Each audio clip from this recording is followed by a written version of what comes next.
الحمد لله وكفى وسلام على عباده الذين اصطفى أما بعد قال الله تعالى في القرآن المجيد والفرقان الحميد أعوذ بالله من الشيطان الرجيم بسم الله الرحمن الرحيم ومن أظلم ممن كتم شهادة عنده من الله وما الله بغافل عما تعملون صدق اللہ العظیم۔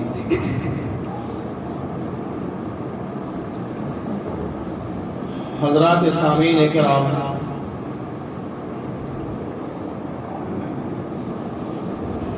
شعبان المعظم کا مہینہ بالکل آخری مرحلے پر ہے، اور اس مہینے کے بعد رمضان المبارک کا مقدس اور بابرکت مہینہ بالکل قریب ہے۔ رمضان کے انوار و برکات اور ان کے فضائل انشاءاللہ رمضان سے پہلے بیان کی جائے گی، اور حضرات اس کی فضیلت شروع سے ہی سنتے ہوئے آ رہے ہیں، لیکن انشاءاللہ دوبارہ اس پر روشنی ڈالی جائے گی۔ فی الحال اس ماہ مبارک کے شعبان کی 15ویں رات میں جو ہمارے علاقے، ہمارے معاشرے میں جو چیزیں ہیں، کیا یہ چیزیں نبی کریم علیہ السلام کے زمانے میں تھی؟ اس کے بعد صحابہ کا دور آیا، کیا صحابہ کے زمانہ میں یہ طریقہ تھا؟ اس کے بعد تابعین کے دور آئے، کیا اس کے دور میں یہ چیزیں تھی؟ اس کے بعد تبع تابعین کا زمانہ آیا، ان کا دور آیا، کیا ان کے زمانے میں یہ چیزیں تھی؟ ان کے بعد علماء کرام، محدثین نظام، مفسرین نظام کا زمانہ آیا، اولیاء کرام کا زمانہ آیا، کیا ان کے زمانے میں یہ ساری چیزیں تھی؟ ایک سوال ہے۔ اگر آج سے 150 سال پہلے ہم پیچھے ہٹ جائیں اور 150 سال پیچھے ہٹ کر کے ہم اسلام کا اگر مطالعہ کریں تو یہ ساری چیزیں ہمیں اور آپ کو نہیں ملیں گی۔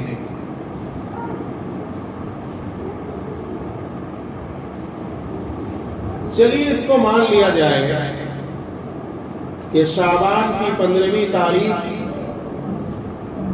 یا 15ویں تاریخ کی رات شب بیداری صحیح حدیث سے ثابت ہے، لیکن ہمارے معاشرے میں شب بیداری کا جو طریقہ ہے، کیا یہ طریقہ صحیح ہے؟ کیا صرف سال میں ایک بار یا دو چند راتیں جاگنے سے ہم سبوں کا مسئلہ حل ہو جائے گا؟ اگر حل ہو جائے گا تو کوئی ہمیں بھی بتا دے بھائی، ہم بھی اس پر عمل کر لیں گے۔ سب سے پہلی بات دیکھیں، میں نے جو آیت آپ کے سامنے پڑھی ہے، اس میں اللہ نے فرمایا وَمَنْ أَظْلَمُ مِمَّنْ كَتَمَ شَهَادَةً عِندَهُ مِنَ اللَّهِ وَمَا اللَّهُ بِغَافِلٍ عَمَّا تَعْمَلُونَ، کہ اس سے بڑا ظالم کون ہوگا؟ یہ اس میں تفصیل کا صیغہ ہے کہ اس سے بڑا ظالم کوئی نہیں ہو سکتا جو حق کو چھپائے اور غلط کو بتائے۔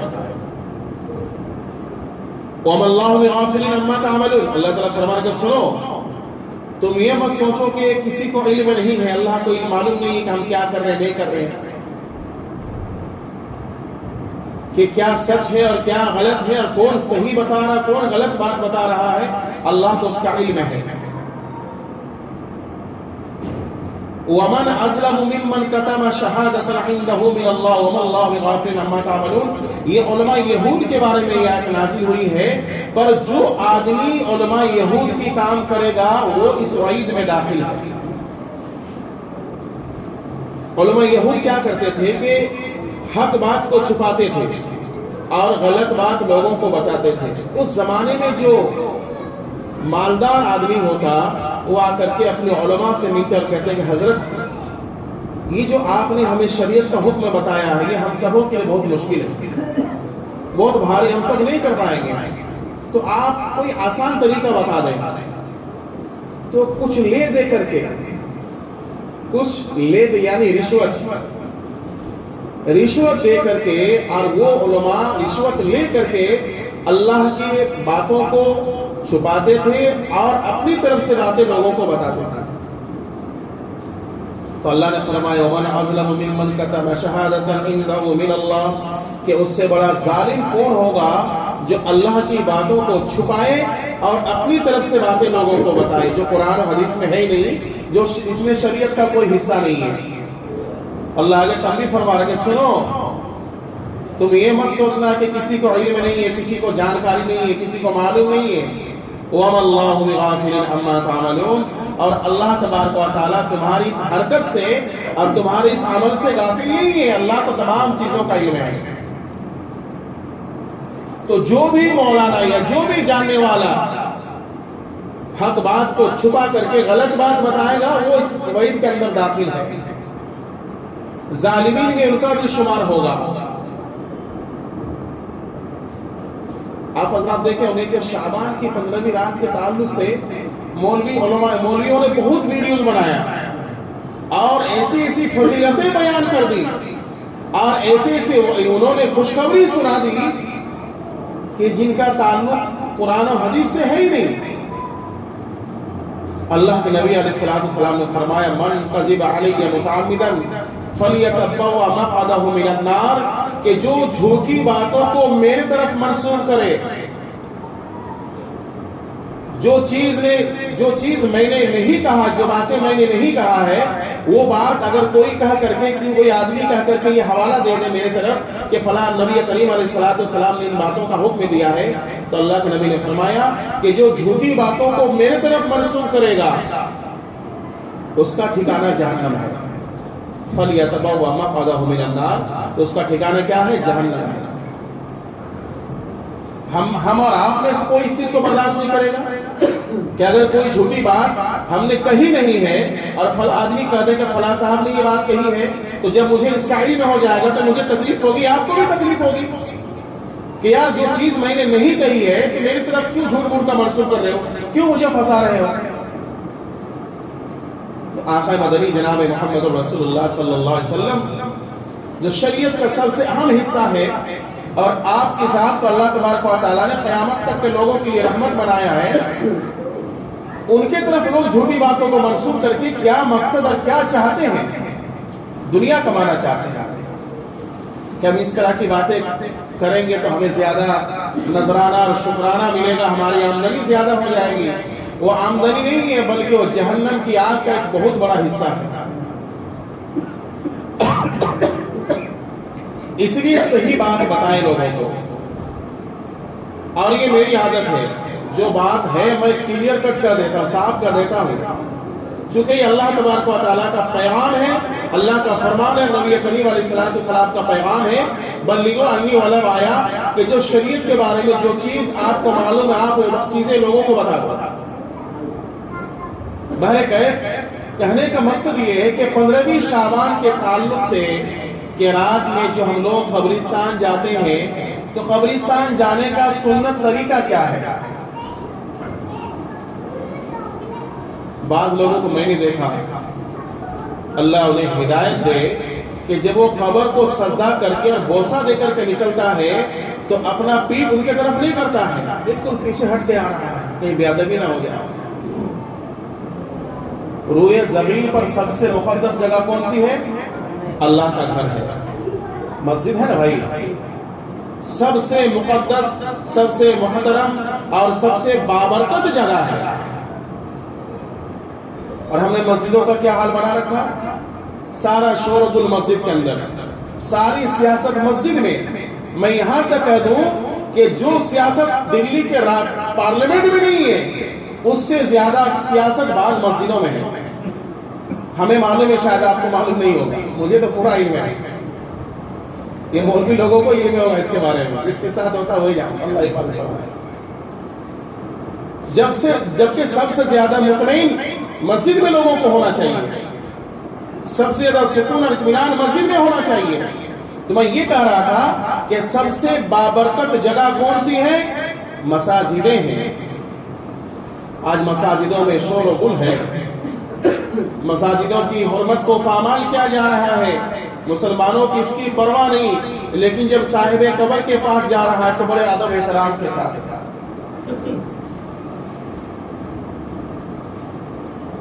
قبرستان جانے کا طریقہ جو سنت طریقہ وہ یہ ہے کہ جب آپ قبرستان جائیں تو سلام کر، السلام علیکم دار قوم مؤمنین وَإِنَّا إِن شَاءَ اللَّهُ بِكُمْ لَاحِقُونَ۔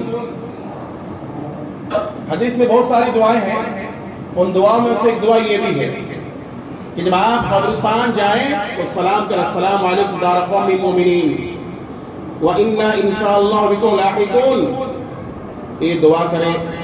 اور دعا کرنے کے بعد آپ کسی کے قبر میں جانا چاہتے ہیں، ان کے سامنے جا کر ان کے لیے ایصال ثواب کریں، ان کے لیے مانگے، ان سے نہ مانگے، ان کے لیے مانگے۔ کیا مانگے؟ دعائے مغفرت کریں ان کے لیے، اللہ سے دعا کریں ان کی دعائیں ان کے لیے۔ لیکن ہم لوگ سیدھا جا کے ڈائریکٹ ان سے ہی مانگ لیتے ہیں۔ آج اکثر مسلمان پریشانی سے لیے ہیں، جن سے مانگنا چاہیے ان سے نہیں مانگتے ہیں، جن سے نہیں مانگنا چاہیے ان سے ہم مانگ رہے ہیں۔ میں نے دیکھا قبرستان میں بارہا دیکھا، اور سب سے پہلی بات یہ ہے کہ عورتوں کے لیے قبرستان جانا مناسب نہیں ہے، منع ہے۔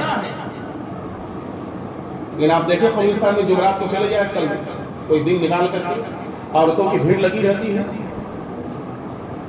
آج جو ہم سبوں پر جو مصیبتیں آ رہی ہیں، جو پریشانیاں ہیں، اس کے ذمہ دار کوئی اور نہیں، ہم خود ہی ہیں۔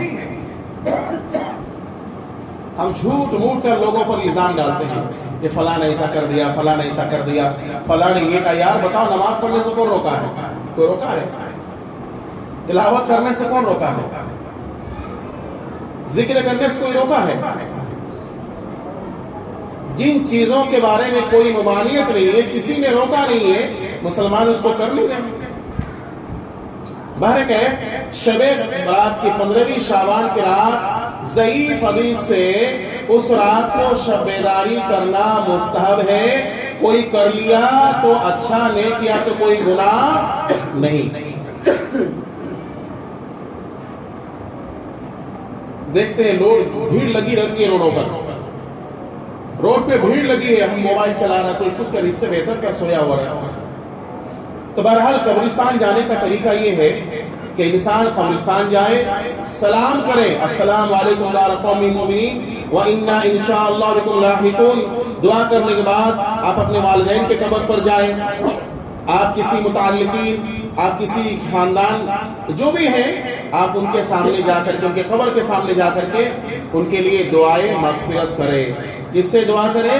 اللہ تبارک و تعالیٰ سے۔ اللہ سے مانگے ان کے لیے، ان سے نہ مانگے۔ لیکن ہمارا حال کیا ہے؟ سب سے پہلے جا کر کے سیدھا ایک دم سجدہ کر رہے ہیں قبر کو، اس کو بوسہ دے رہے ہیں۔ ارے ہم سبوں کا جو مذہب ہے بھائی، کوئی خیالی یا تصورات والا مذہب نہیں ہے۔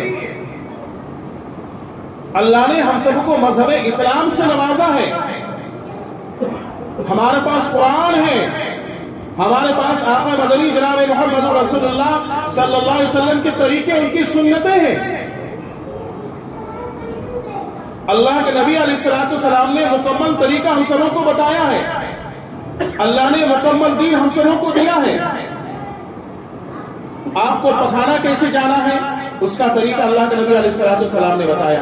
آپ کو سر میں تیل کیسے لگانا ہے، اس کا طریقہ نبی کریم علیہ السلام نے بتایا۔ آپ کو سر میں کنگھی کیسے کرنا ہے، اس کا طریقہ نبی کریم علیہ السلام نے بتایا۔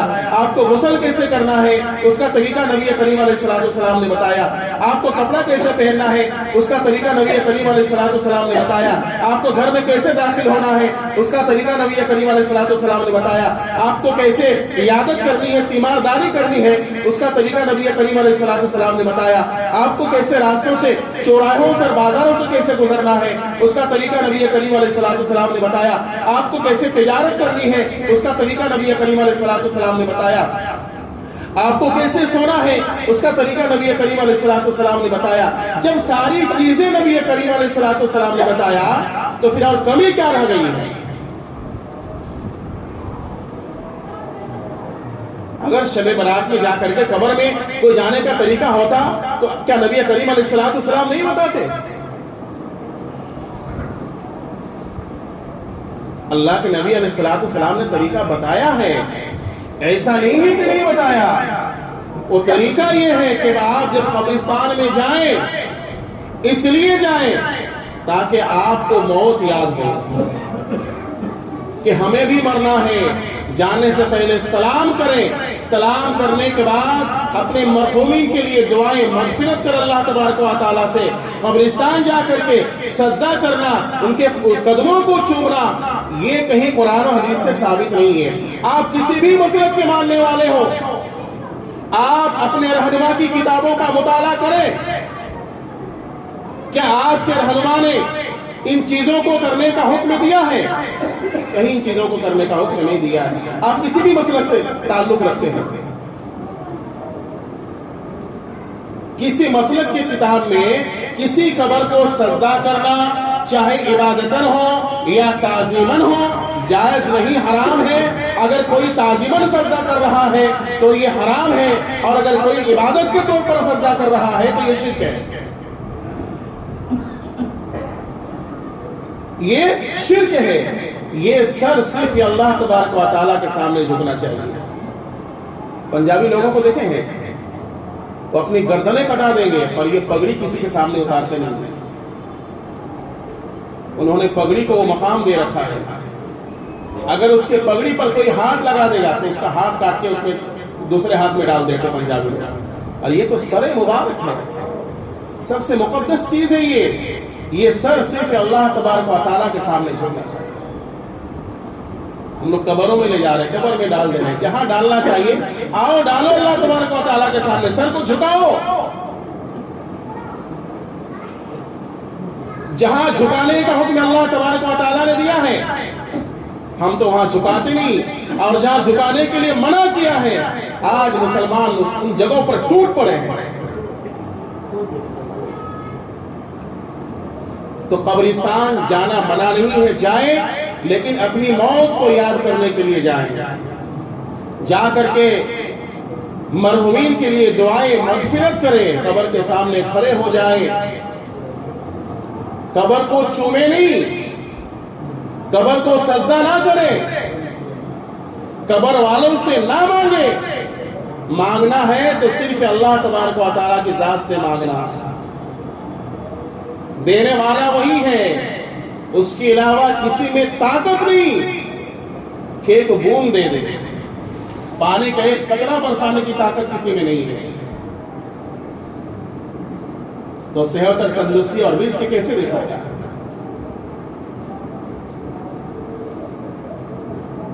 تو قبرستان جا کر کے ان کے لیے دعائیں مغفرت کر سکتے ہیں.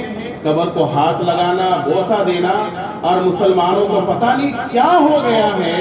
یہ اللہ نے آنکھیں دی ہے صحیح اور غلط کے اندر تمیز پیدا کرے.